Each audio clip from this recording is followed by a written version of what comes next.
अस्सलामु अलैकुम कराची, अस्सलामु अलैकुम पाकिस्तान।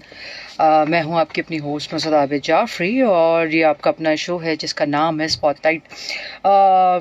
स्पॉटलाइट में सबसे पहले तो ये कि जो लोग हमारे शो में शरीक होना चाहते हैं तो नंबर है जी 0315000824 और जो मैसेज के ज़रिए अपने दिल की बात हम तक पहुंचाना चाहते हैं या करना चाहते हैं उनके लिए 8881।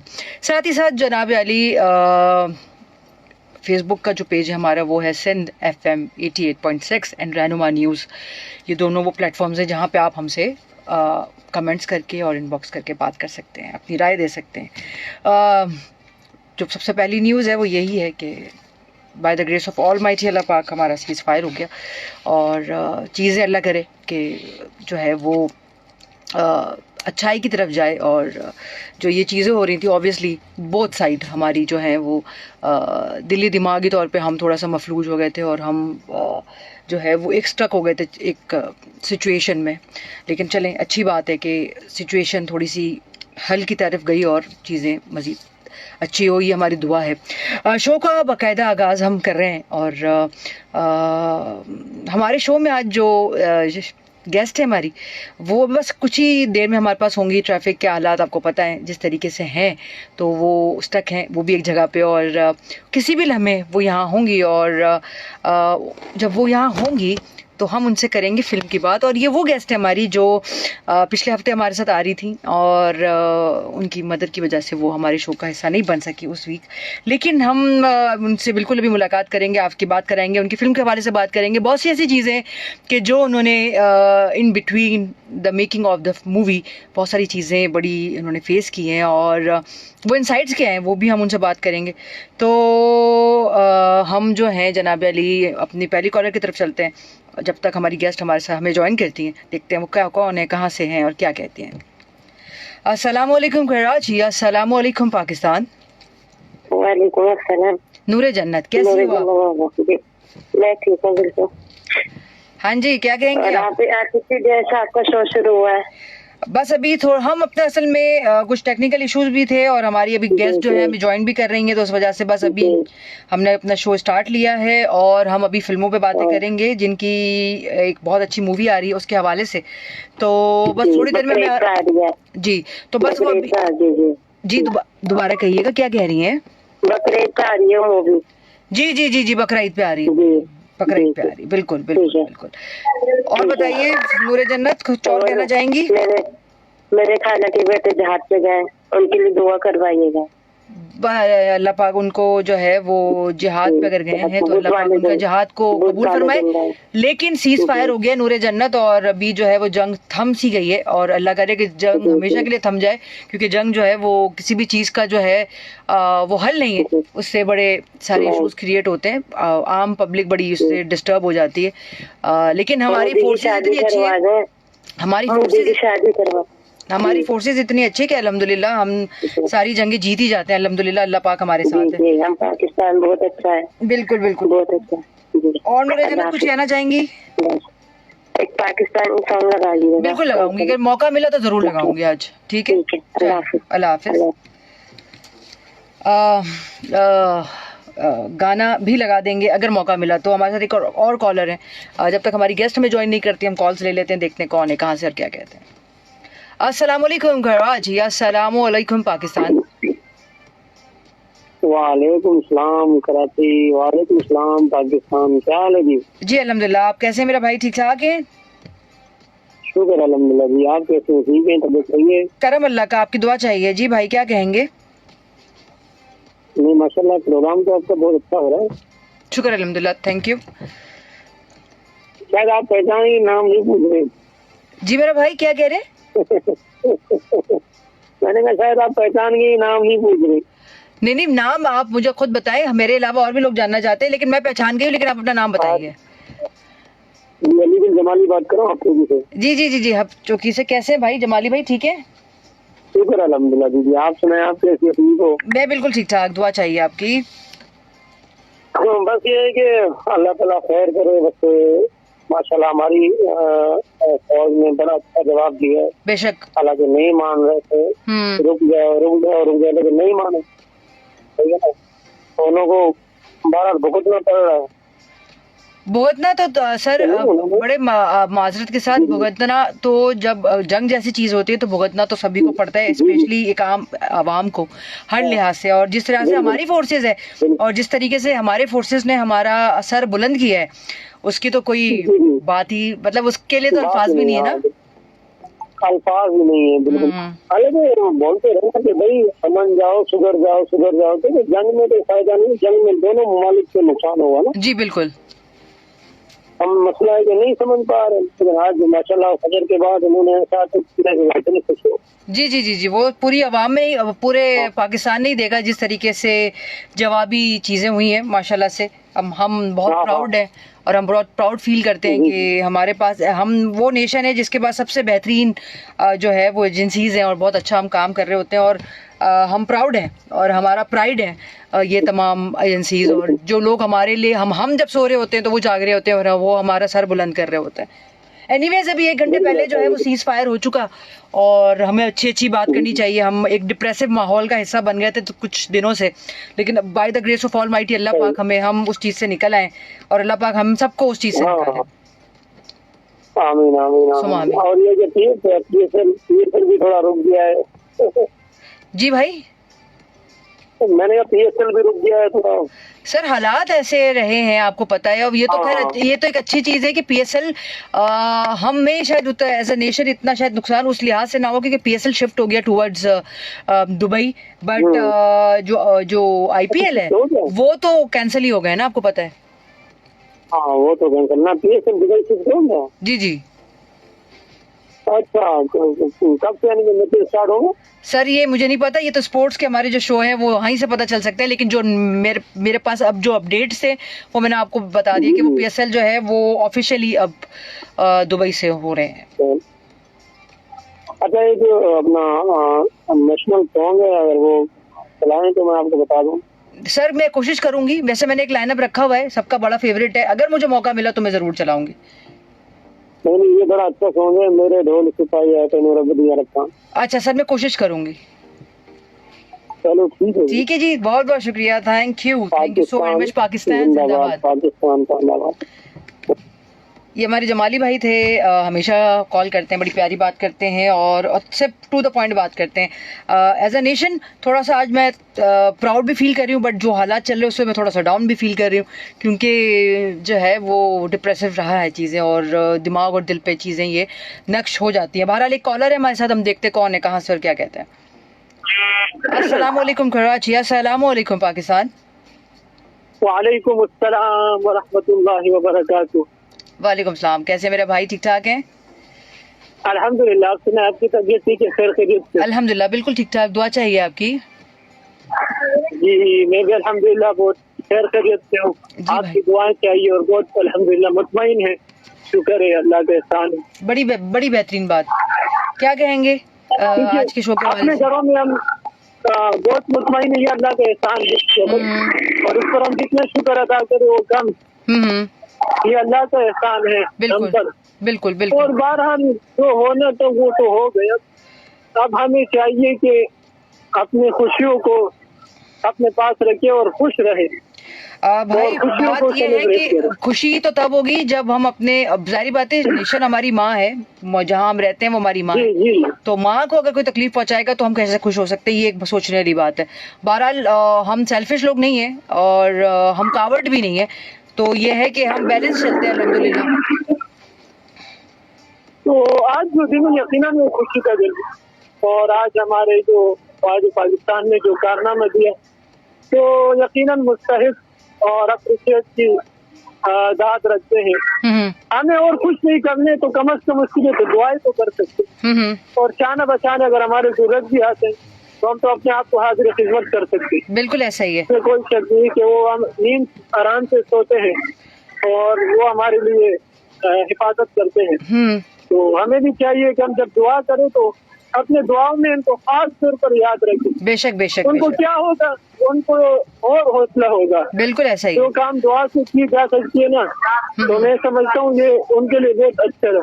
बिल्कुल। और हमें चाहिए कि हम उसको सपोर्ट करना चाहिए और अल्लाह करे कि अब अपने मुल्क के लिए ज्यादा से ज्यादा दुआ मांगे, हमारे मुल्क को अल्लाह सलामत रखे और इस्तेहकाम आमीन इसके सुमा अंदर आमीन। लाए आमीन और सुमा मदद करे। बिल्कुल बिल्कुल बिल्कुल बिल्कुल ठीक है फरमान भाई, हमारे साथ आप भी मौजूद हैं, बाकी और कॉलर्स भी मौजूद हैं, और जो इत्तेफाक है कि जिनका इंतज़ार था वो हमारे साथ मौजूद हैं, और अभी बहुत जल्द आप उनको जो है वो आप सुनेंगे और उनकी बातें, और जो उन्होंने चीज़ बनाई है वो भी कुछ इसी तरीके की है कि जो हमें सुन के शायद आप उस हद तक पहुंच सकें, या उस वो सोच जिस सोच के साथ उन्होंने वो प्रोजेक्ट बनाया वो उस पर हम बात करेंगे, देखते हैं कि आप कितना रिलेट करते हैं उससे। नहीं जी बिल्कुल, आप जो मेहमान लाते हैं यकीनन आप उस पर काम करती है, मेहनत करती है जी और मेरा भाई। रिसर्च करती है। हाँ। ये थोड़ा मुश्किल काम नहीं है, आसान काम नहीं है, लेकिन जिस तरह आप करती है तो मैं समझता हूँ कि आपकी हर एक मेहमान अपने तरीके से अच्छी बात लेकर लाते हैं।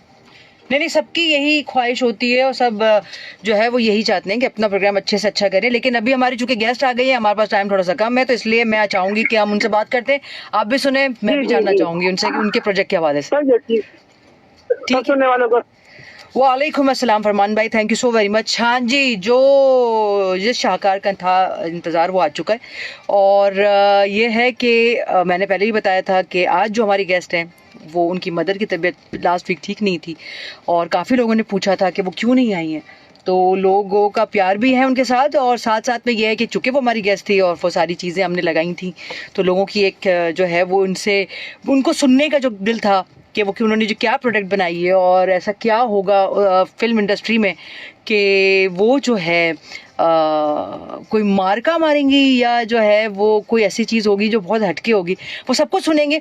तो आज भी जो हमारे साथ मौजूद हैं वो एक छोटी सी जो है वो कम उम्र लड़की हैं, काम उन्होंने बड़े बड़े किए हैं, नाम है उनका अलीना अंसार जैदी, एक्ट्रेस भी हैं और फिल्म प्रोड्यूसर भी हो गई है माशाल्लाह से। जो काम प्रोडक्शन का मैं करते हुए डरती हूँ उसमें इन्होंने बाकायदा पैसे लगा दिए और बहुत सारे। तो अलीना अस्सलाम वालेकुम। अस्सलाम वालेकुम, कैसी हैं आप? मैं बिल्कुल ठीक ठाक, आप कैसी हैं? ठीक है। मैं बस ट्रैफिक में, मैं सॉरी, मैं 5-10 मिनट लेट हो चुकी हूँ। नहीं, कोई मसला नहीं है, ज़्यादा सॉरी, माजरत सबको। नहीं, कोई ऐसा मसला नहीं है। ये बातें क्योंकि हम खुद ट्रैफिक से रिलेटेड है और हमारा चैनल भी ट्रैफिक से रिलेटेड है और हम इस चीज़ को समझते हैं, तो ऐसी कोई चीज़ नहीं है, भूल जाएं इस बात को। तो अलीना, कहाँ से ये फिल्म बनाने का सिलसिला? एक्टिंग कर रही थी आपने as a child, baby star आप समझ लें, आपने स्टार्ट लिया था, अभी भी बेबी है, लेकिन ये कि क्या था वो कि मैं फिल्म बनाऊंगी, एक्टिंग करूंगी, ये सारी चीजें बड़ा मुश्किल काम है। बस मुझे ये था कि पहले तो मैंने कॉलेज ड्रॉप कर दिया था, जो मैं चाइल्ड एक्ट्रेस थी वो तो खत्म ही हो गया था, लोग भूल ही गए थे, और क्योंकि मैं बचपन में कुछ और ही दिखती थी, अभी कुछ और दिखती हूँ, शायद थोड़ा बहुत सिमिलर है। लेकिन उसके बाद मैंने सोचा कि कॉलेज ड्रॉप करने के बाद क्या करना चाहिए, तो मैंने कहा चलो टीचिंग कर लेते हैं। सही है। उसके बाद फिर मैंने कहा नहीं, टीचिंग हो नहीं पाएगा क्योंकि जो प्रोफेशन है मुझे वही करना चाहिए। तो फिर मैं वापस आई, स्ट्रगल किया, ऑडिशंस दिए, तो मुझे पहला debut drama Fahad Mustafa sir ने दे भी दिया, बेगुना, और वो काफी अच्छा भी चला। फिर उसके बाद मैंने कहा ठीक है, क्योंकि मुझे डायरेक्शन थोड़ी बहुत आती है और मैं स्टोरीज लिखती थी। मैंने 2018 में एक ताकत लिखी थी जिसको अवार्ड भी मिला, शॉर्ट फिल्म। अच्छा, कहाँ के लिए? नापा में अवार्ड मिला। और वैसे यूट्यूब चैनल पे सोशल मीडिया के लिए वो टेली फीचर फिल्म थी, तो वो काफी अच्छी चली। तो अब जो मैंने फिल्म बनाई, क्योंकि वो मैंने खुद लिखी, रिवेंज एक असैसिनेशन स्टोरी है, इस्लामाबाद की स्पाई और सारी चीजें, फिर वो कैसे रिवेंज लेती है, तो वो फिल्म में देखना पड़ेगा। देखिए, तो मैंने कहा था कि कुछ है इसमें, हो सकता है आप रिलेट कर सकें इस बात से कि स्पाई भी है, चीज़ें भी हैं, बच्ची भी छोटी सी है भी और लिखती भी है। तो ये रिवेंज जब बनाया था तो मुझे एक ऐसी, पता नहीं क्यों, वो भी है क्योंकि हम इसी फील्ड से रिलेटेड भी हैं, तो मुझे ये उड़ते उड़ते हमारी एक चिड़िया ने खबर दी थी कि उसमें बहुत सारी चीज़ें ऐसी हुई थी जिसने आपको बड़ा डिस्टर्ब किया। बहुत कर दिया था। मेरा डायरेक्टर के साथ मेरा थोड़ा झगड़ा हो गया। उन्होंने काफी चीट किया, बस ठीक है अभी वो हैं, लेकिन ये है कि फिर उन्होंने काफी मुझे मतलब उस तरीके से टॉर्चर करना शुरू किया। मेंटल टॉर्चर हुआ। मैंने पैसे लगाए, फिर मुझ पे चीट करा, पैसों को लेके चीट करा कि मतलब उन्होंने मुझसे झूठ कह के पैसे लिए। कॉन्ट्रैक्ट हमारा साइन नहीं था, क्योंकि कोई भी बस बातचीत ज़बानी पे हमारा हुआ, क्योंकि वो मेरे बहुत पुराने दोस्त थे। ओके। और मैंने उन पे बहुत ज्यादा ट्रस्ट कर लिया था, और उन्होंने मुझे फिल्म देने से भी मना कर दिया। और उन दिनों में बहुत ज्यादा टेंस थी, 4-5 दिन तक तो मैं अपने कमरे से ही बाहर नहीं निकली। तो मेरी मदर ने भी मुझे समझाया, ठीक है लाइफ है, तुम अपना तो काम जो कर रही हो, मैंने कहा मुझे आगे भी कोई काम नहीं करना है, नहीं करना है, क्योंकि जो मेरा काम है मुझे वो चाहिए। मैंने मेरी मेहनत की प्रोजेक्ट्स के पैसे जमा करके और भी मैंने वो फिल्म पे लगाया और मैंने लिखी, और मैं 3 दिन तक तो मैं घर ही नहीं आई, क्योंकि मैंने 3 दिन तक लगातार कंटिन्यूसली शूटिंग किया। चौथे पे तो मेरा बजट ही आउट हो जाता। तो मैंने इस तरीके से चीजें मतलब मैनेज करी हैं। देखा, अब मैं आपसे कह रही हूँ कि प्रोडक्शन जो है ना वो बड़ा ही बहुत मुश्किल काम है। जिनको लगता है ना कि एक्टिंग बहुत आसान है, चलो कुछ नहीं आता, चलो एक्टिंग कर लेते हैं, बहुत से लोगों को लगता है कि चलो यार अभी थोड़े बहुत पैसे हैं तो हम प्रोडक्शन कर लेते हैं। यकीन जाने ये जो है ना ये बहुत मुश्किल काम है, और ये अलीना ने अभी इनिशियल एजेस में फेस कर लिया है। तो अभी वो मेरे ख्याल है इतनी इन तमाम चीजों को समझ गई होंगी कि किस तरीके से लोगों को लेके चलना है। अब तो बिल्कुल किसी पे कोई ट्रस्ट नहीं जब तक पेपर साइन ना हो जाए। डॉक्यूमेंट्स प्लीज साइन जरूर करें, ऐसे कोई किसी की जबान पे भरोसा न करे। दोस्ती गद्दार है, सबसे बड़े दोस्त गद्दार है। बिल्कुल, पैसे देख के सबसे ज्यादा उन्हीं की नीयत खराब हो जाती है। तो मुझे ये बताओ कि ये चलो कंटेंट लिखना तो कोई मसला नहीं है, बहुत से लोग हैं जो कंटेंट लिखते हैं, बट प्रोडक्शन क्यों? प्रोडक्शन और प्रोडक्शन के बाद एक्टिंग भी की उसमें, एक्टिंग भी किया खुद ही। कौन कौन एक्टर्स इसमें और हैं जो आपके साथ अलाइंड हैं? जैसे कि इसमें सोनू इमरान है, उन्होंने प्रोजेक्ट्स किए हैं हम टीवी के, वो इसमें डांसर भी कुछ काम करते हैं। या जैसे कि एक लकी शाह करके थे, उन्होंने जो CBI के ऑफिसर का कैरेक्टर कर रहे हैं, उन्होंने भी बहुत अच्छा काम किया। अपने अपने सबने किरदार कर रहे हैं, लेकिन जो मेन जो मैं ही विलन हूँ और मैं ही जो है वो हीरो हो गई। और जो मेरे जो असैसिनेशन के जो एक बड़े टीचर होते हैं जो मुझे पाल पोस के बड़ा करते हैं, फिर आखिर में क्लाइमेक्स में कुछ अलग हो जाता है। ट्विस्ट बहुत ज्यादा है, हर सीन पे ट्विस्ट है। तो वो पूरी स्टोरी मैंने लिखी। पहले तो मैंने जो स्टोरी लिखी थी फिर वो मैंने वापस स्क्रिप्ट चेंज कर दिया बीच में, क्योंकि मुझे कहीं ठीक नहीं लग रहा था। तो असैसिनेशन स्टोरीज लिखना या स्पाई स्टोरीज लिखना बहुत डिफिकल्ट है, बहुत डिफिकल्ट है, क्योंकि आप समझ नहीं आता, आप हर किसी को पहले डाउट में लेते हैं और उसके बाद एक इंसान जो आपके क्लोज होता है वही विलन निकल के आ जाता है। कुछ इस तरीके की स्टोरीज बहुत डिफिकल्ट हो जाती हैं। लव स्टोरी लिखना बहुत आसान है, लेकिन ये कॉमेडी लिखना फिर अच्छा, कॉमेडी भी थोड़ा सा मुश्किल है। लेकिन लव स्टोरी बंदा लिख लेता है बहुत ज्यादा। कॉमेडी तो मैं करती नहीं, क्योंकि मुझे बहुत मुश्किल लगती है। मैंने 1-2 ड्रामास करे, क्योंकि मेरी शक्ल है ही नहीं कॉमेडी वाली, मैं बहुत सीरियस वाली गुस्से वाली सी रहती हूँ। तो मुझे बहुत मुश्किल लगती है कॉमेडी करना। मैंने 1-2 एपिसोड्स किए थे, वो बीवी से बीवी तक एंड ऑल, थोड़ा फनी जो मैंने इनिशियल टाइम पे किए, लेकिन वो काफी डिफिकल्ट है मेरे लिए। तो अभी क्या है इसकी मतलब ऑब्वियस है जो हालात रहे, चीजें रहे, ऑब्वियसली अभी जो हालात हमारे चल रहे थे वो भी कुछ स्पाई और एसेसिनेशन और ये सारी चीजों के हवाले से यही चल रहा है मुल्क में। हाँ चलेंगे, अभी तो सीज फायर की तरफ हम चले गए हैं और सीज फायर भी 1 घंटे पहले हमारा हो चुका और चीजें हैं। लेकिन फिर भी अपार्ट ऑफ दैट मुझे बताएं कि ड्रामे क्यों रोके हुए हैं? ड्रामे क्यों नहीं कर रहे? ड्रामे मैं कर रही हूँ ना, अभी 2 दिन पहले पोस्टर रिलीज हुए हैं बदनसीब के नाम से। मैं मन टीवी से ड्रामा कर रही हूँ, वापस आ गई मैं ड्रामे में। और लेकिन क्योंकि बीच में मैंने जैसे कि जनवरी से ही लेकर मेरा पाँव फ्रैक्चर हो गया, मैं मैगजीन कवर शूट कर रही थी और रमजान से 3 दिन पहले ही मेरा फ्रैक्चर खुला है। और वो रमजान में हम वैसे काम नहीं करते, ईद के बाद आई तो वो ड्रामा चल रहा है। अब ड्रामा स्टार्ट होगा बदनसीब के नाम से, और बाकी सारी चीजें वैसे ही बिल्कुल प्रोडक्शन जैसे मैं कर रही हूँ, वैसे ही अपना ब्रांड शूट्स एंड ऑल। तो ये है कि फिल्म की जो है पब्लिसिटी या जो अभी डिस्ट्रीब्यूशन है वो किस लिहाज से है, वो कब रिलीज हो रही है? फिल्म बकरीद पे रिलीज का है, लेकिन प्रेस कॉन्फ्रेंस का अभी डेट अनाउंस नहीं हुआ, या जैसे हम कहाँ पे प्रीमियर करेंगे वो भी अभी पता नहीं है मुझे। लेकिन ये सारी चीजें एक मैनेजर है वो देख रहा है, तो जैसे कुछ भी होगा तो मैं जरूर सबको अपडेट करूंगी। बिल्कुल, आप जो है वो अलीना अंसार के पेजेस पे जाके देख सकते हैं और चीजें होंगी। अगर कुछ ऐसी चीज हुई जो प्रीमियर के हवाले से हुई तो वो आपको हमारे पेजेस पे नजर आएगा, और आप हम भी हो सकता है कि उस चीज का हिस्सा बने। बिल्कुल, और हम आपके हमारा चैनल भी जो है वो आपको वो चीजें अपडेट करते हैं। साथ ही साथ में मुझे ये बताओ, क्योंकि अभी टीनेज से अभी क्रॉस ही किया है तुमने, ठीक है, अभी बहुत कुछ करना है। ठीक है, तो डायरेक्शन की तरफ आना है? आना है, मेरा सच में दिल है डायरेक्शन, क्योंकि मुझे पता है 360 एंगल कैमरा कैसे है, या क्योंकि जब डायरेक्टर मेरा सीन नहीं होता तो मैं अक्सर डायरेक्टर्स के बराबर में बैठकर स्क्रीन पे यही सीख रही होती हूँ कि वो क्या देख रहे हैं, मॉनिटर पे देख रही होती हूँ सारी चीजें। तो मुझे ना इस चीज में है इंटरेस्ट, क्योंकि कहानी तो मैं अच्छी लिख लेती हूँ, मुझे पता है मैं एक अच्छी राइटर हूँ, तो मैं ट्विस्ट भी लिख सकती हूँ या कहानी में अच्छे डायलॉग्स लिखना या सारी की सारी चीजें। लेकिन डायरेक्शन भी एक एम है, हर एक्टर का एम हो जाता है कि हम एंड में हम डायरेक्शन ही दें।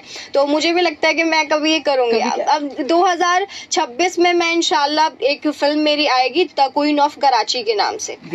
तो वो मैं उस पे अभी मैं लिख रही हूँ, क्योंकि रिवेंज तो निकल जाएगी इसी साल और इंशाल्लाह अगले साल आपको क्वीन ऑफ कराची देखने को मिलेगी।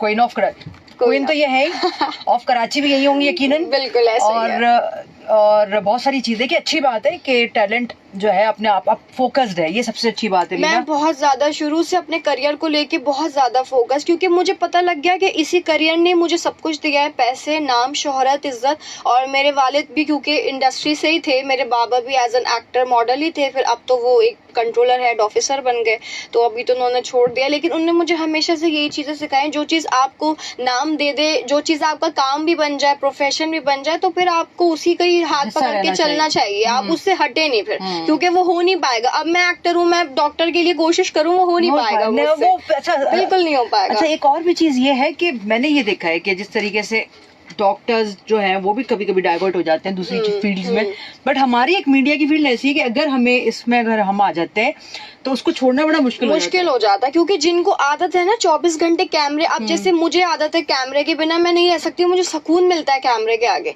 तो जो लोगों का एक ये जो बचपन से लोग फेस करते आ रहे हैं, तो फिर उनका ये वो इस चीज को छोड़ नहीं सकते। ऐसा ही है। अब अगर मैं इसको छोड़ती हूँ तो मैं नहीं रह पाऊंगी, मुझे बहुत प्यार हो गया अपने काम से। अच्छी नहीं, ये अच्छी बात है कि आप फोकस्ड हैं। और अच्छा मुझे बताओ क्यों जो अगर हम एक आम बंदा जो बड़ा मुश्किल है जिसके लिए इस वक्त टिकट खरीदना, बिल्कुल ठीक है ना, मतलब अगर वो फैमिली के साथ जाता है तो ऑलमोस्ट कोई उसके अगर 2 भी बच्चे हैं तो ऑलमोस्ट कोई 4 लोग हैं और 10,000 रुपए का ऑलमोस्ट वहाँ का खर्चा हो जाता है, ठीक, अलॉन्ग विद द टिकट्स। तो अलीना क्या कहेंगी कि भाई वाई रिवेंज देखने के लिए क्यों आए लोग? क्योंकि इसमें टिकट तो मैं सस्ता ही रख दूंगी, मैं खुद चाहती हूँ कि इसमें लोग आए, सब आए देखने, फैमिली की, दोस्तों को, खानदान को, सबको लेके आए। मैं टिकट सस्ता ही कर दूंगी, इतना महंगा नहीं करूंगी। नहीं तो लेकिन आप सस्ता कर देंगे, लेकिन जो डिस्ट्रीब्यूशन पीछे से होगी, जो भी करेगा, मैं कहूंगी मेरे पैसों से काट लो, पर प्लीज सारे फैंस को बुलाओ देखने के लिए। ये एक अच्छी मेरे पैसों से काट लो, पर सबको बुलाओ और सब आए प्लीज देखने के लिए। ये एक अच्छा इनिशिएटिव है जी। और जो है वो अच्छी बात है। मतलब ऑब्वियस है कि अगर पैसे कम होंगे तो लोग आएंगे, और लोग आएंगे तो लोग देखेंगे और देखना भी चाहिए, हम अपने मुल्क की चीजों को क्यों ना देखें। तो ये तो होगी। कोई गाने वाने भी इसमें? गाने नहीं है, सिंपल स्पाई स्टोरीज, बस यही अपना एक सारे मैंने उसमें खुद ही अपने एक्शन सीन्स मैंने खुद ही किए हैं, क्योंकि एक शिप का सीन है, मुझे अभी भी याद है कि हम क्रूज पे फाइट सीन कर रहे थे और वो मेरे फादर के साथ का ड्रग्स डीलिंग का कुछ सीन था, और मेरा पाँव, मैं हील्स पहनी हुई थी और मेरा पाँव जरा सा स्लिप हुआ और मेरे इतनी गंदी चोट आई थी, मुझे अभी तक याद है। तो मेरे डायरेक्टर ने मुझे कहा तुम इतने रिस्क क्यों ले रही हो, हम मोन्टाज पे करके डाल देंगे, हम दूर से कर देंगे, तुम ये सब मत करो। तो मैंने कहा नहीं तुम, कोई मसले की बात नहीं है, जख्मी होने दो पर हम काम करेंगे। तो मैं शुरू से फोकस्ड ही रहती थी, हमें क्या करना है। तो मुझे तो 3 दिन तो ब्लड प्रेशर हाई हो जाता था कि, और मेरी मम्मा बिल्कुल और मेरी मदर इस पे कहती थी मुझे कि तुम तो भाई, तुमने तो खाना पीना सब छोड़ देना है, तुम पागल हो जाओगे इन चीजों के पीछे, अपने आप को भी देखो। अच्छा, ये एक ब्लंट बात है कि लड़कियों के लिए फील्ड बड़ी मुश्किल है, ठीक है ना। तो डायरेक्शन और ये जो प्रोडक्शन है, ये जो प्रोजेक्ट है, ये इसलिए तो नहीं किया कि मैं कुछ साबित कर सकूं? ऐसा ही है थोड़ा। अच्छा। क्योंकि मुझे लगता है कि इनिशियल टाइम पे जिन डायरेक्टर से मुझे उम्मीद थी कि वो मुझे सपोर्ट करेंगे या मेरा साथ देंगे या मेरे टैलेंट को थोड़ा सराहेंगे, उन्होंने वो चीज़ें नहीं देखी, उन्होंने उस चीज़ों का नज़रअंदाज कर दिया। कोई तो डायरेक्टर आकर बोला अरे इसका तो कुछ नहीं होने वाला, ये तो फारिग है अभी, इसका तो थोड़ा टेम्परामेंट इशू है, जो कि है सच में, हर इंसान में इशू है। हाँ, तो अगर कोई मेरे साथ अच्छा है तो मैं भी उसके साथ अच्छी हूँ। अगर आप मुझे अगर 10 लोगों के सामने बेइज्जत करेंगे। मुझे अभी भी याद पड़ता है, आई वॉज 18 ईयर ओल्ड, तो मैंने अपना सेकंड ड्रामा साइन किया बेगुनाह के बाद, और डायरेक्टर मेरे बहुत अच्छे पुराने दोस्त, उन्होंने मुझे कास्ट करा, कहते तुम बाल तो तुम काले करा लो, जबकि मैंने हाईलाइट्स कराए थे इतने महंगे। मैंने कहा ठीक है, अच्छा तो कहते हैं कि ठीक है फिर तुम अपना थोड़ा वजन कम करो। मैंने जी पराठे वराठे खाने छोड़ दिए 3 दिन के बाद। मैंने कहा सर स्क्रिप्ट दे दें, तो कहते हैं नहीं स्क्रिप्ट तो मैं किसी को नहीं देता, तुम सेट पे डायरेक्ट आओ तो तुम्हें मिलेगा ऑन द स्पॉट। मैंने कहा ठीक है। अब मैं गई तो कहते हैं नाक से नोज पिन उतारो, तो मैंने कही तो आपने मुझे बताया था कंटिन्यूटी के सीन्स अलग चलना है। एक म्यूजिक वीडियो भी मैं कर रही थी अमजद सामरी के रिलेटेड कुछ, तो उन्होंने कहा ये तो करना पड़ेगा। तो मैंने कहा जी ऐसा तो मैं करूंगी। उन्होंने कहा तुम सेट छोड़ के दिखाओ और तुम यहाँ से जा नहीं सकती, हमने इधर ये पूरा घर रेंट पे लिया हुआ है और सारी चीजें। मैंने कहा ठीक है, आप भी यही है मैं भी यही हूँ, मैं चली गई छोड़ के। अब देखिए आप डिसरिस्पेक्ट कोई नहीं कर सकता। और वो उन्होंने भी मेरे फादर को, जो इनके जो एडी थे, उन्होंने मेरे फादर को फोन किया, उनका नाम नहीं बताऊंगी, तो उन्होंने कहा कि इसका तो कुछ नहीं होने वाला, ये तो बिल्कुल ये इस एक ड्रामा करके बिल्कुल पागल हो गई है आपकी बेटी का आउट ऑफ कोई। मेरे फादर तो वैसे ही गुस्से वाले, उन्होंने कहा किसने मेरी बेटी को, अभी आता हूँ सेट पे सबको सबक सिखाता हूँ, मेरी बेटी को ऐसे कैसे बोला। फिर मैंने कहा नहीं बाबा देखिए मेरी लड़ाई है, मैं खुद ही अपना मैटर सॉर्ट आउट करूंगी, मैं नहीं ये बनना चाहती कि पापा अगर मुझे सपोर्ट करें। आज मेरे लिए ये लड़ाई, कल को मैं और बड़ी बड़ी लड़ाइयाँ अकेले लड़ूंगी। तो फिर मैं वो सेट छोड़ के ही चली गई। आखिर में उसका कारमा 2 दिन के बाद प्रोड्यूसर डायरेक्टर का ही आपस में झगड़ा हो गया, और ज़ेबा अली मैम जो बहुत अच्छी एक्ट्रेस हैं, उन्होंने मेरी साइड ली। मैं उनकी बेटी का कैरेक्टर ही कर रही थी, तो उन्होंने मेरी साइड ली। उन्होंने कहा ये आप लोग गलत कर रहे हैं इस बच्ची के साथ। उनको लगा मैं बच्ची हूँ 18 साल की, तो मुझे डराएंगे या कुछ। 5 लोग मेरे पे चढ़कर आए इस तरीके से, AD, director, head of production, सारे के सारे। लेकिन वो मैंने अच्छे से मैनेज करा, और उसके बाद वो डायरेक्टर वापस आया मेरे घर मुझसे माफी मांगने, और मेरी मम्मा ने पुलाव बनाया। फिर वाह वाह, ये पुलाव हमने नहीं खाया भाई। अब आप जरूर आए। देखिए ये होता है, ये मैं खुद नहीं कह रही, मैं बाज़ दफ़ा इस बात को हाईलाइट नहीं करती, लेकिन प्रोडक्शंस में ये इश्यूज आते हैं, और ये इश्यूज इसलिए भी होते हैं कि बाज़ दफ़ा फीमेल्स जो है वो होती हैं और उनको ये लगता है कि शायद वो अपने जो है वो अपने राइट के लिए खड़ी नहीं होंगी, लेकिन यकीन जाने कि राइट के लिए सबको खड़ा होना होता है। और हम तो वही कौम है जो अपने राइट के लिए हमेशा खड़ी है, और आजकल तो ये इस चीज़ का सबूत था कि हम जहाँ होते हैं और वैसे कुछ गलत हो जाए एक अलग बात है, लेकिन एज ए नेशन हम लोग वैसे भी मैं फेमिनिज्म को बहुत सपोर्ट करती हूँ। जहाँ कहीं अगर मैंने भी देखा कि अब कोई नई लड़की आई और मेरे सामने किसी लड़की के साथ गलत हो रहा है, तो मुझे बोलना चाहिए ना। जिस तरीके से ज़ेबा अली मैम ने, मुझे आज भी याद है, उन्होंने मेरी साइड ली, उन्होंने मुझे समझाया, या जो भी उन्होंने मैटर सॉर्ट आउट किया, बिल्कुल। और उस तरीके से अब अगर मैं कुछ हूँ या अगर मेरे सामने कोई न्यू लड़की के साथ ऐसा होता है, तो डेफिनेटली मैं भी तो बीच में आकर उसको सपोर्ट करूंगी ना, क्योंकि गलत तो नहीं आप बर्दाश्त कर सकते।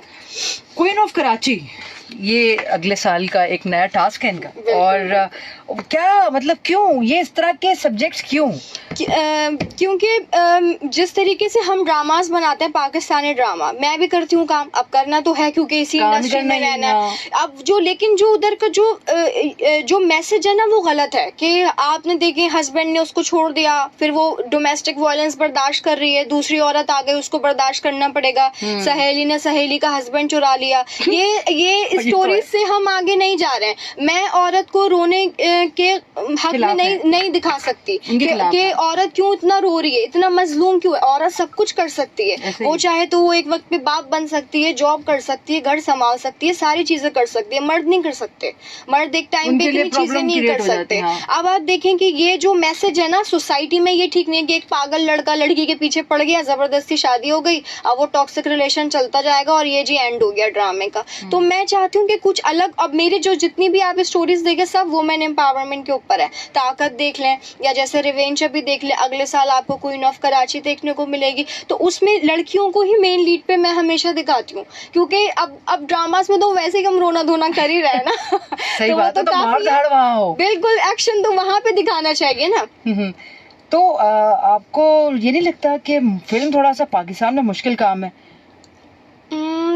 ऐसा है, क्योंकि मुश्किल काम तो है, और अगर कोई फीमेल लीड पर आ जाए तो और भी मुश्किल काम है, लेकिन मुझे लगता नहीं है ऐसा कि मैं डरने वाली हूँ, क्योंकि मैं तो अपनी मनमानी करती हूँ। भाई मैं डराने वाली कोई हूँ। मुझे कितना भी समझा ले, जैसे कि मैंने बीच में एक फिल्म आपको और देखने को मिलेगी जो मैं डिस्क्लोज नहीं करना चाहती थी, लेकिन चलो मैं बता देती हूँ, द नूर एजेंट स्पाई के नाम से, और वो थोड़ा इंडियंस के अपोजिट, और वो एक स्पाई लड़की होती है जिसके वालिद को फांसी दे दी जाती है कि गद्दारी के नाम पे, तो वो भी आपको सब इसमें देखने को मिलेगा। सब देखने मिलेगा जो हम कोशिश करते हैं, जो हम नेट पे चीजें देख रहे होते हैं, बड़े सारे जो है वो प्लेटफॉर्म्स हैं OTTs के, जहाँ पे हम ये डार्क स्टोरीज देख रहे होते हैं, बड़ा पसंद कर रहे होते हैं। जी। तो पाकिस्तानी बच्ची है, पाकिस्तानी टैलेंट है, अच्छा लिख रही हैं, अच्छा परफॉर्म करने की कोशिश कर रही है, तो व्हाई नॉट, हम क्यों ना सपोर्ट करें। और सबसे अच्छी बात जो मुझे लगी इसमें कि मैं टिकट सस्ते कर दूंगी। बिल्कुल, सब फैंस के लिए।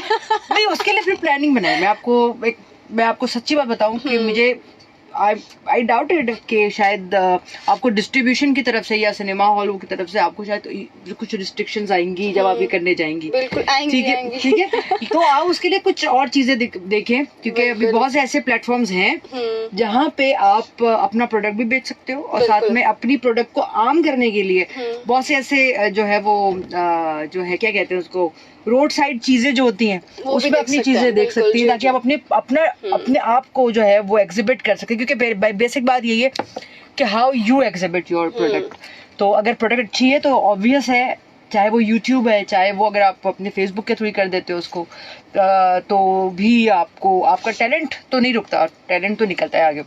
नहीं, मैं आपको वही बता रही हूँ कि जो भी, अब जैसे मेरे फादर मुझे कभी समझाते थे कि बेटा तुम ये क्या चीज बनाती हो, सिंपल सा काम करो, क्या कि जब देखो किसी मसले में फंसी रहती हो, कुछ ना कुछ तुम्हारे झगड़े चलते रहते, क्यों करती हो ये। तो मैंने कहा बाबा ठीक है, अब वो बेचारे मेरी फिक्र करते हैं, लेकिन मैं अपनी मनमानी बहुत करती हूँ, मैं सुन नहीं सकती। मैं ये तो खैर गलत है, माँ बाप की बात सुननी चाहिए। मैं सुनती हूँ उनकी बात, लेकिन अब जहाँ पे वो बेचारे मेरी जगह पे नहीं है अभी, उनको अब वो उस तरीके से सोच रहे हैं कि आप अपना मामला जो है वो रफा दफा कर दें, लेकिन कभी कभी सामने वाले लोगों को सबक सिखाने के लिए आपको जरूरी हो जाता है, फिर वो आप जिद पे नहीं, आपकी आना सेल्फ रिस्पेक्ट पे आ जाती है बात, तो वो जरूरी। और लोगों को लग रहा होता है कि वो जो है जो ईगो पे है। बहुत सारी हमारी यहाँ पे मैं एक चीज को इंडोर्स करना चाहूंगी, यहाँ पे हमारी बहुत सारी ऐसी प्रोड्यूसर्स हैं जो फीमेल्स हैं, बहुत सारी ऐसे डायरेक्टर्स हैं जो फीमेल्स हैं, और वो काम अच्छा कर रही हैं, लेकिन उनके तौर तरीके ऐसे हैं कि वो जो है उनकी ना प्रोडक्ट हिट हो रही होती है, ना ही उनकी चीज़ें हिट हो रही होती हैं। ओनली द रीज़न इज़ ये बिहेवियर। तो बिहेवियर को ठीक रखना बड़ा ज़रूरी है, और एटीट्यूड को अच्छा रखना जो है वो एक प्लस पॉइंट होता है। अखलाक आपका अच्छा होना बड़ा ज़रूरी है। तो अगर कल को ये आता है कि भाई अलीना क्रॉस द बॉर्डर, हो सकता है टर्की हो सकता है आपका ईरान हो, आपके और भी बहुत सारे हमारे पड़ोसी मुल्क हैं, तो वहाँ से कुछ आए कि भाई आप हमारे लिए प्रोड्यूस करें या डायरेक्ट करें या लिख के दें। एक आई थी ऑफर, मैं आपको बताती हूँ, आपको इंस्टाग्राम पे भी दिखेगा। मेरे एक बॉलीवुड के डायरेक्टर थे, वो हमारे घर पर आए, मुंबई लोखंड वाला पे रहते थे, उनका नाम था खालिद आजमी। हम फंसेंगे लेकिन अभी तो वो पुरानी बात है, 2019 की बात है। तो वो तो हमारे तो जो भी हमारे घर आए ना, हम तो हमेशा वेलकम ही रहते हैं सब, चाहे अब वो पड़ोसी मुल्क हो, चाइना हो, इंडिया हो, जो भी दुश्मन भी आए हमारे तो घर, जो भी है खाना खाए बिना नहीं जा सकता। तो बिल्कुल, तो अब वो मेरे घर आया, पहले मेरी उनकी बातचीत चल रही थी, तो अदनान सिद्दीकी सर जो कि एक्टर हैं, उन्होंने मुझे वहां पे रेफर किया था।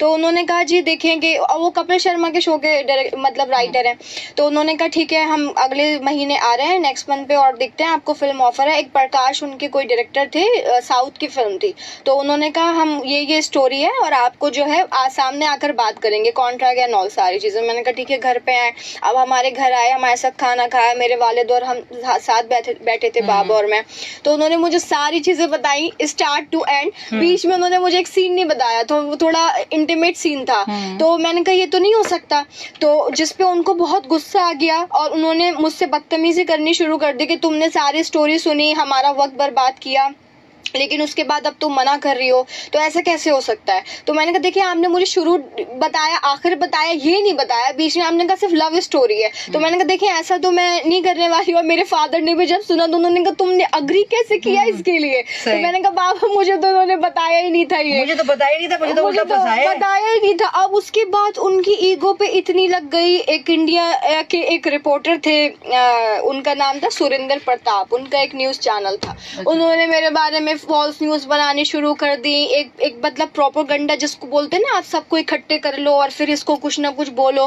फिर वो जो डायरेक्टर थे, अब अल्लाह तो उनको जन्नत नसीब करे, वो नहीं है अब दुनिया में, लेकिन ठीक है, अब उन्होंने काफी मुझसे बदतमीजी करी सिर्फ इस वजह से कि मैंने, और प्रकाश भी जिसमें शामिल था जो अल्लाह रहम करे। और बिल्कुल, तो अच्छा हुआ कि मैंने नहीं उनकी फिल्म करी, क्योंकि अब जो हालात चल रहे मैं नहीं करना चाहती। अब मुझे कोई ऑफर आ भी जाए और बहुत अच्छे पैसों की आए, मैं करना अपने मुल्क को छोड़कर मैं कहीं काम नहीं करना चाहती। क्या ही बात है। अच्छा, हम ऑलमोस्ट अपने शो के इख्तिताम पर हैं। बातें बहुत अच्छी है लीना की, और मुझे खुशी इस चीज़ की है कि इतना अच्छा टैलेंट है और हमारे पास ऐसे बहुत सा टैलेंट है जो सामने नहीं आ पाता, लेकिन इसमें इतनी ईगर है कि ये जो है ना वो कुछ ना कुछ करके जो है वो सामने माशाल्लाह अपनी फिल्म को जो है वो ले ही आई हैं। और इंशाल्लाह ताला इनकी प्रोडक्ट कैसी है ये तो देखने के बाद ही हमें पता चलेगा, लेकिन हमें जो उनके टाइटल्स देखे, वो टाइटल्स जो हैं वो अच्छे हैं। और उसमें ये जिस तरह से खड़ी हैं, यकीन करें मेरे साथ बैठी हैं, मुझे नहीं लग रहा ये वही हैं। तो क्या कहोगे लीना, अभी जो आने वाली जनरेशन है, या जो अभी आपके साथ में बहुत से लोग काम कर रहे हैं, और बहुत से लोगों ने आपके साथ भी स्टार्ट लिया होगा, और कुछ लोग ऐसे हैं जो ये कहानी सुन के आपको हमारे फेसबुक के थ्रू देख भी रहे होंगे और देखेंगे भी आगे, क्योंकि हमारी चीज़ें लगी रहती हैं। तो क्या मैसेज है, क्या कहना चाहोगी? गर्ल्स के लिए सबसे ज़्यादा ये है कि make sure you have your own life before someone else wife. तो अपनी खुद की आइडेंटिटी इतनी स्ट्रॉन्ग बनाएं कि अगर आप किसी की वाइफ भी बने तो आप अपनी खुद की आइडेंटिटी से पहचाने जाएं। और दूसरी बात ये कि अपनी ज़िंदगी अपने हिसाब से जिएं, ये आपकी ज़िंदगी है। पेरेंट्स को कहना चाहूँगी कि स्पेशली अपनी बेटियों को सपोर्ट करें। मेरे फादर मुझे बहुत सपोर्ट करते हैं, उन्होंने हर चीज़ में मुझे माशाल्लाह सपोर्ट किया है। मेरे मदर फादर दोनों मेरे पिलर हैं सक्सेस के। लेकिन मैं आपको सिर्फ ये कहना चाहती हूँ कि अपनी बेटियों को सपोर्ट करें सबसे ज़्यादा, क्योंकि बेटियां जो होती हैं ना, उनको कहते हैं कि अरे देखो हम तुम्हारा ये दिख रहा है, इसको ठीक करो, कहीं जाएंगे आप 3-4 लड़के बुली करना शुरू कर देंगे लड़कियों को, तो ये तो उसमें क्या होता है, फिर फादर बोलते हैं घर बैठ जाओ, ना तुम जाओगी बाहर, ना तुम्हें कोई छेड़ेगा। तो ये बहुत गलत है। ये उन लोगों को आप जाकर, बल्कि उनके कान खींचे जो आपकी बेटियों को परेशान कर रहे हैं, और बेटियों को सपोर्ट करें। वो जिस भी फील्ड में आना चाहती हैं, डॉक्टर या प्रोड्यूसर, राइटर या एक्टर, लेकिन आप उनको सिर्फ सपोर्ट करें, मैं ये चाहती हूँ। और कोई भी लड़की गिव अप ना करे अपने करियर के लिए, बल्कि स्टैंड ले अपने आप के लिए। कितनी प्यारी बात है। और लीना ने जो बातें की हैं, यकीन करें बहुत अरसे बाद इतने खुल के बातें और डरे बगैर, बड़े से बहुत आर्टिस्ट आए, बहुत से लोग आए, बहुत चंद को छोड़ के उन्होंने जो है लीना ने इतना खुल के बोला है, और हर एक के लिए बोला है, और चाहे वो अच्छा है चाहे वो बुरा है। उन्होंने कहा है भाई जो सच है वो सच है, और वो जो झूठ है वो झूठ है, सच को सच रहना चाहिए और मानना भी चाहिए। तो Leena thank you so very much, आपने टाइम निकाला। बेचारी ये ट्रैफिक में फंसी रही, और मैं कॉन्सेंट जो है कंटिन्यूसली इनके साथ लाइन पे भी थी कि भाई कहाँ पहुंची आप। सॉरी करती हूँ, नहीं डोंट बी सॉरी, लेकिन वो ट्रैफिक का हिस्सा है, वो हम उसका कुछ कर नहीं सकते। लेकिन कल जो है वो हमारी, एक तो ये माँ है जहाँ हम रहते हैं, हमारा मुल्क, और एक वो माँ है जिसने हमें पैदा किया है अपनी कोख से। तो कल उनका दिन है। एक दिन तो क्या ही है, पूरी ज़िंदगी उनके लिए है, लेकिन एक दिन जो मखसूस है माओं के लिए, वो कल दिन है। और हो सकता है कि कल मैं कुछ नई चीज़ों के साथ आपके साथ आऊँ, और कुछ नई बातें हम उस पर करें। कुछ हो सकता है कोई गेस्ट हो जिनके साथ हम थोड़ा बहुत म्यूज़िकली भी चलें, और थोड़ा बहुत उनकी माँ के और मेरी माँ के हवाले से भी चीज़ें करें। जहाँ मैं रेज होके यहाँ पे पहुँची हूँ, इस जगह पे, उस पर हम बातें करें। तो कल बहुत कुछ है हमारे शो में, तो देखना और सुनना मत भूलिएगा। और एक और बात जो सबसे बड़ी है कि कंसिस्टेंट रहना बहुत ज़रूरी है। लीना की बात को मैं कंटिन्यू करके यहाँ पे आपसे लूँगी इजाज़त। तो अपना रखिएगा बहुत ख्याल, और मुझसे कीजिएगा बहुत प्यार। अल्लाह हाफ़िज़।